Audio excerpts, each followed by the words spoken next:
Wyspa, która wzbudza skrajne odczucia. Gdzieniegdzie kilkaset metrów dzieli rajskie plaże, pola golfowe i luksusowe hotele od szałasów i na maksa zaśmieconych lasów. To miejsce, gdzie na pewno nie będziesz się nudzić. Szczególnie na ulicy, gdzie w większości nie uświadczysz chodnika, a na drodze rządzą skutery. Zobaczcie sami. Zapraszam na pierwszą część relacji z wycieczki na Bali.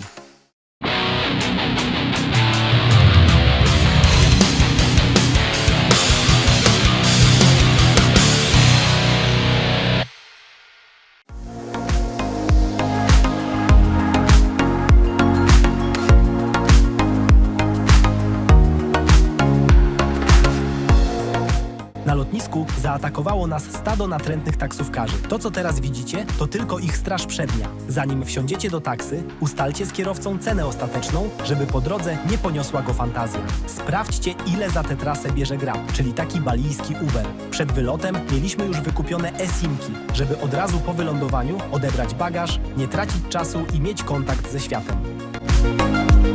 Zaczynamy od półwyspu Uluwatu, znanego z pięknych plaż, idealnych dla surferów i kozackich zachodów słońca. Trasa 15 km zajęła nam ponad godzinę. Na miejscu już czekają na nas ziomeczki z Wrocławia, którzy mają już obczajonego dobrego warunga, czyli lokalny rodzaj jadłodajni, zwykle małej, gdzie serwuje się tradycyjne jedzenie.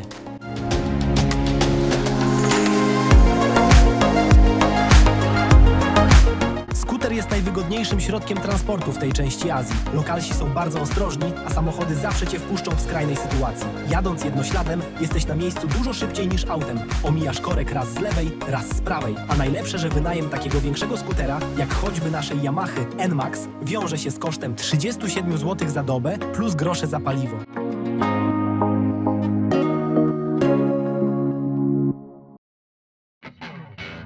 Jesteśmy w kompleksie Garuda Wisnu Kencana, gdzie znajduje się najwyższa rzeźba na świecie, mająca aż 121 metrów wysokości. Dla porównania Statua Wolności ma ich 93. W całej Indonezji mieszka niemal 300 milionów ludzi. Choć 87% mieszkańców wyznaje islam, co czyni ją największym muzułmańskim krajem na świecie, to na Bali dominuje hinduizm. Religia ta jest mocno zakorzeniona w życiu codziennym Balijczyków, co widać na co dzień w różnych obrządkach i ceremoniach. Wisznu jest właśnie jednym z 3 głównych koksów hinduizmu, a Garuda jest jego wiernym orłem i razem walczą ze złem. Celowo podaję ceny w złotówkach, bo przelicznik jest mega niewygodny. Największym nominałem jest 100 000 rupii, czyli równowartość 25 zł. Indonezyjskiej walucie przydałaby się denominacja.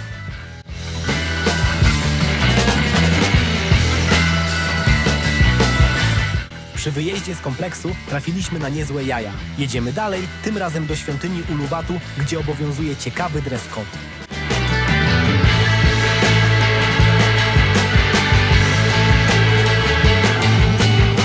Widzieliście te filmiki, gdzie małpki kradną telefony, okulary i inne gadżety i szantażują nimi ludzi, żeby dostać banana? To są właśnie te piotery, wyszkolone w kradzieży i negocjacjach. Mocno trzymajcie swoje telefony i nie patrzcie im prosto w oczy, bo to one są na swoim terytorium i zagrożone mogą sprzedać wam kopa albo nawet ugryźć.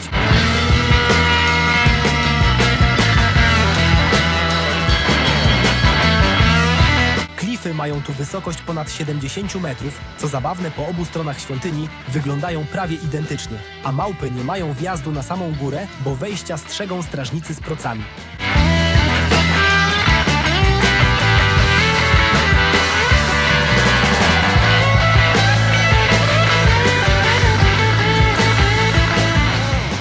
Polecamy zachody słońca na Dreamland Beach, która jest popularnym miejscem wśród surferów ze względu na dobre fale. Co najlepsze, jest to plaża piaszczysta, a całej reszcie uroku dodają otaczające ją klify, co docenią fani fotografii i instagramerzy.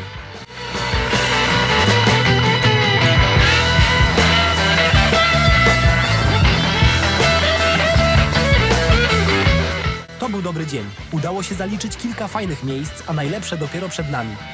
Jutro po śniadaniu lecimy do portu Sanur, skąd speedboat zabierze nas na Nusa Penida, wyspę znaną z niezwykłych krajobrazów i nieskażonej natury.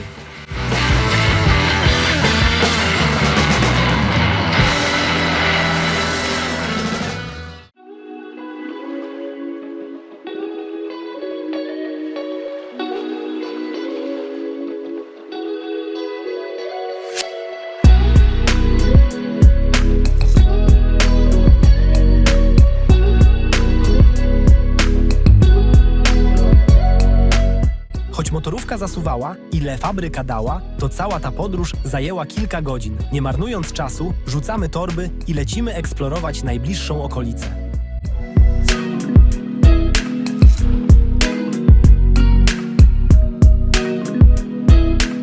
Idziemy na plażę Gamat, gdzie podobno jest dobry warung. Niestety okazał się zamknięty, ale w sumie to spoko, bo zobaczyliśmy plażę z czarnym piaskiem i poznaliśmy pieska, któremu nadaliśmy imię Mirek. Okazał się potem naszym 3-dniowym przewodnikiem i obrońcą.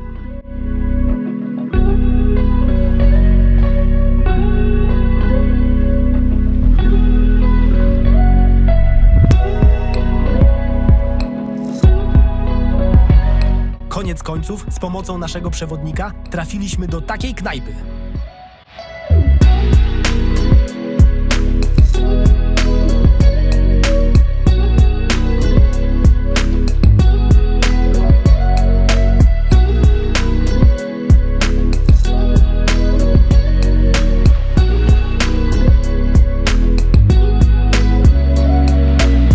Po kolacji lecimy na balijski masaż, który można ogarnąć już od 30 zł za godzinę. Dla porównania w Polsce trzeba dać około 150, tak więc chodziliśmy co 2-3 dni. Po powrocie czekał już na nas strażnik Mirosław. Na Bali jest pełno pralni, dzięki czemu można zabrać mniej ciuchów. Cena za kilogram prania to średnio 7 zł. W drodze do jednej z takich pralni odezwała się moja arachnofobia.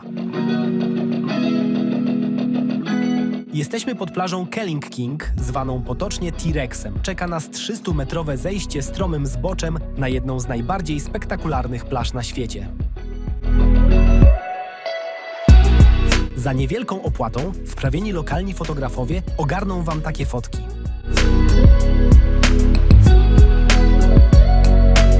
Nic dziwnego, że jest to chyba najczęściej fotografowany spot na Nusa Penida i Bali. Kilka metrów niżej można zrobić takie samo zdjęcie, tylko że za darmo.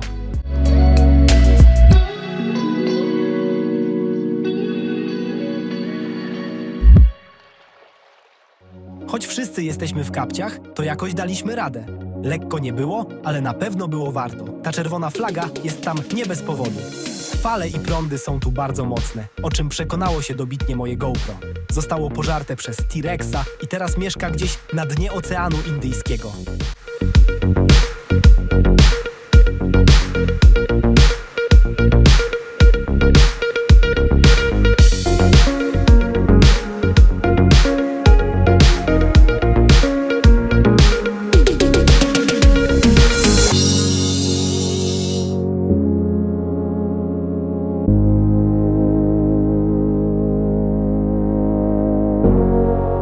Wszystko fajnie, ale trzeba teraz wczłapać się z powrotem na tą skarpę.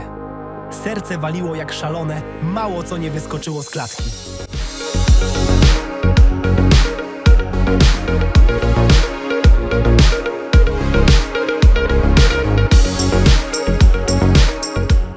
To podejście kosztowało nas sporo sił. Na szczęście na górze jest parę knajpek z lokalnym jedzonkiem i nie tylko. Tego dnia mieliśmy do zaliczenia jeszcze jedną miejscówkę. Oto Broken Beach, która słynie z fajnych klifów i w sumie najbardziej to z tej dziury.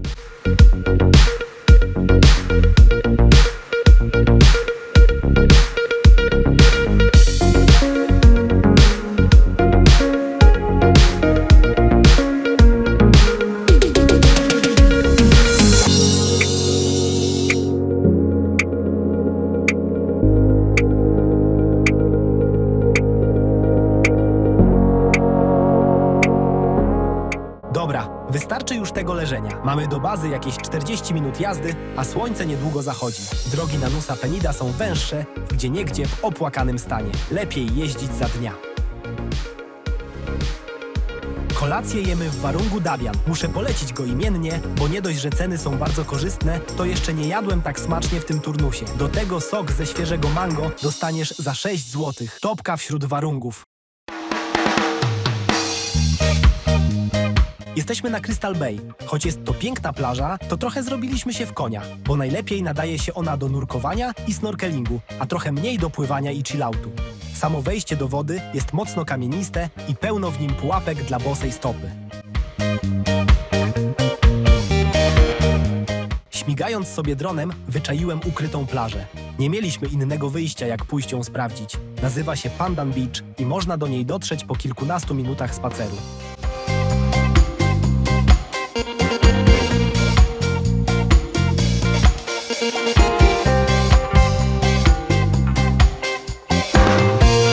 Jak widzicie, jest to fajna kameralna plaża. Zabawne, że dotarła tu pewna niemiecka korporacja.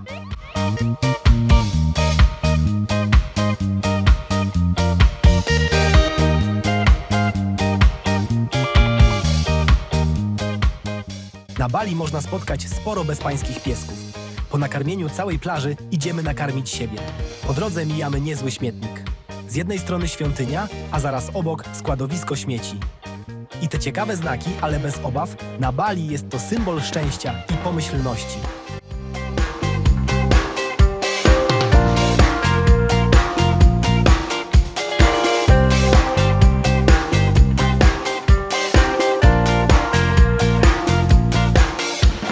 Po paru godzinach mamy już pachnące i złożone ubrania.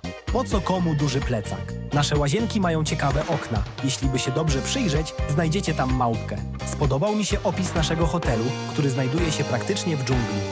W tym obiekcie możesz napotkać przeróżnych reprezentantów lokalnej fauny. Jeśli jest to dla Ciebie problemem, prawdopodobnie powinieneś poszukać innego lokalu.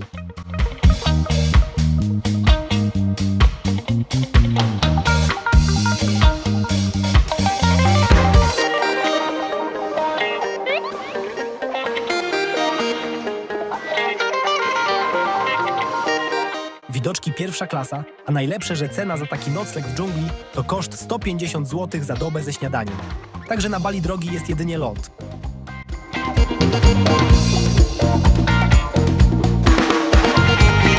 W końcu doczekaliśmy się zapowiedzianych wcześniej gości, a raczej współmieszkańców. Całą ekipą wbiły na dach naszego domku.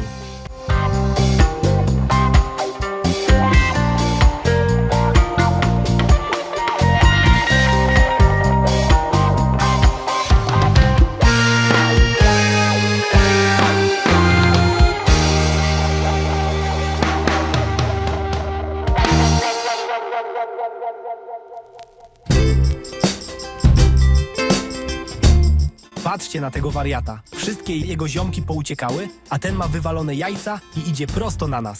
To musi być ich samiec alfa. Taki Cezar z planety małp.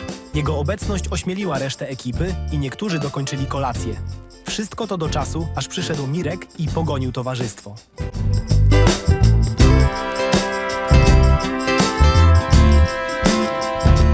W nagrodę za ciągłe czuwanie nad naszym bezpieczeństwem zabraliśmy go na ostatnią wieczerzę. Po śniadaniu wracamy na Bali, gdzie będziemy kontynuować naszą przygodę. Nusa Penida była fajnym przystankiem na 2-3 dni. Polecamy tę knajpę ze względu na dobre drinki i fajne zachody słońca.